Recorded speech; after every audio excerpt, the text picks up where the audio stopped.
Hi everyone, I am Dr. D. Akila Devi, working as an Associate Professor in Department of Pharmaceutics, School of Pharmaceutical Sciences, Vistas, Chennai. Today I am going to present a topic on parenteral preparations. Parenteral refers to the injectable route of administration. It is derived from Greek words para, which means outside, and entron means intestine. So, it is a route of administration other than the oral route. This route of administration bypasses the alimentary canal, pyrogens, which are fever producing substances and are primarily lipid polysaccharide product of metabolism of microorganism. They may be soluble, insoluble or colloid. Injections. These are sterile pyrogen-free preparations intended to be administered parenterally outside the alimentary tract. Why parenteral route is preferred? Parenteral route is preferred because of its rapid action when oral route cannot be used and when drugs are not effective except when given as injection. Many new drugs, particularly those derived from new development in biotechnologically, can only be given by parenteral because they are inactivated in GIT if given orally. New drugs require to maintain potency and specificity so that they are given by parenteral. The advantages of the parenteral formulations are they provide a quick onset of action. They are suitable for the drugs which are not administered by oral route, useful for unconscious or vomiting patients. Duration of action can be prolonged by modifying the formulation. It is suitable for nutritive substances such as glucose and electrolyte. They are suitable for the drugs which are inactivated in GIT or HCl. Some of the disadvantages of the parenteral preparations are: once injected, they cannot be controlled and they may cause pain at the site of injection. Only trained person is required if given by wrong route. It is difficult to control and hence they produce the adverse effect. They are difficult to save patient if they are given in overdose. They produce certain sensitivity or allergic reaction at the site of injection. They require strict control of sterility and non-pyrogenicity other than formulation. Some of the parenteral routes of administration are subcutaneous, intramuscular, intravenous, intraarterial, intrathecal, intraarticular, intrapleural, and intracardial and intradermal. The formulation additives involved in the preparation of the parenteral preparations are therapeutic agents, that is drug substances, and vehicles. It can be of water miscible vehicles and non-aqueous vehicles, and added substances are antimicrobials, antioxidants, buffers, bulking agents, chelating agents, protectants, solubilizing agents, surfactants and tonicity adjusting agents. Therapeutic agents.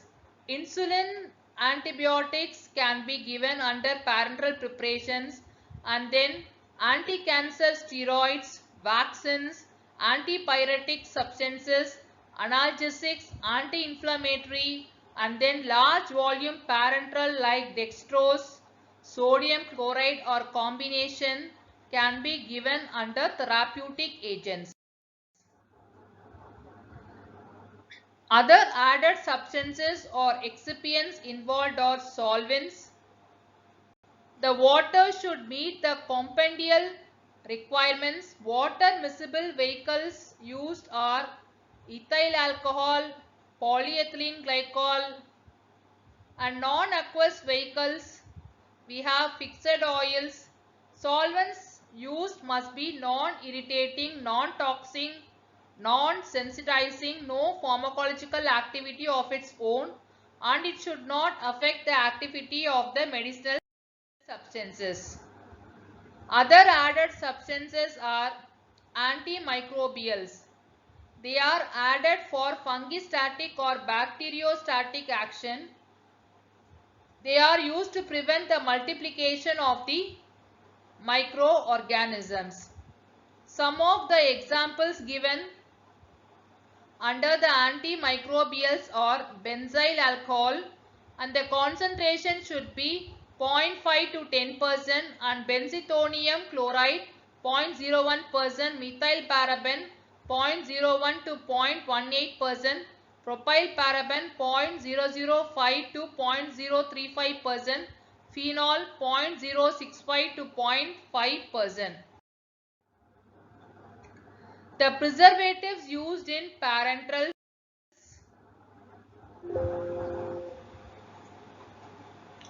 antioxidants, they are used to protect product from oxidation.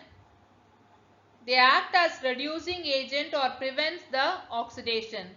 Example, reducing agent ascorbic acid and sodium bisulfite.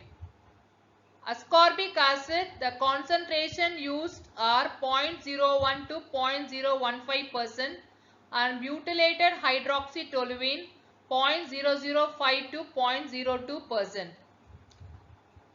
Synergistic antioxidants are ascorbic acid, citric acid and tartaric acid. Chelating agent EDTA, ethylene diamine tetraacetic acid 0.01 to 0.075%. Buffers, they are added in the parenteral preparations in order to maintain the pH. Changes in the pH causes the degradation of the products, acetates, citrates and phosphates. Factors inducing the selection of buffers: effective range, concentration, chemical effect on the total product. Example, acetic acid, adipic acid, benzoic acid, citric acid, lactic acid. They are used in the concentration of 0.1 to 5%.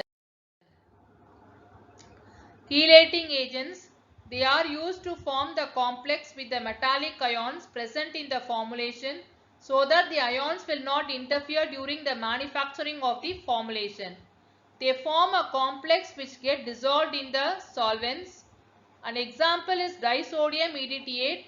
The concentration used are 0.00368 to 0.05%, and disodium calcium EDTA 0.04%, and tetrasodium EDTA 0.01%. Stabilizers. As parenterals are available in solution, they are most prone to be unstabilized. They are used to stabilize the formulation. These stabilizers, they maintain the stability. Example, creatinine 0.5 to 0.8%, glycerin 1.5 to 2.25%, niacinamide 1.25 to 2.5%, sodium saccharin 0.03%, sodium capryllate 0.1%. Solubilizing agents, they are used to increase the solubility of the slightly soluble drugs. They act by any one of the following: solubilizers, emulsifiers, wetting agents. Examples are dimethylacetamide, ethyl alcohol, glycerine, lecithin, PEG 40, castor oil, PEG 300, polysorbate 20, 40, 80. Tonicity adjusting agents, they are used to reduce the pain of injection. Buffers may act as a tonicity contributor as well as a stabilizer for the pH. Isotonicity depends on permeability of the living semi-permeable membrane. hypotonic solution, if it is used, the RBC, swelling of the RBC will be there, and then it leads to the enlargement of the RBC. And then if hypertonic solution are included in the parenteral preparation, shrinking of the RBC cell will be there, and then reduction, the cell will shrink, and hence we are using the tonicity adjusting agents. Example for tonicity adjusting agents are glycerin, lactose, mannitol, dextrose, sodium chloride.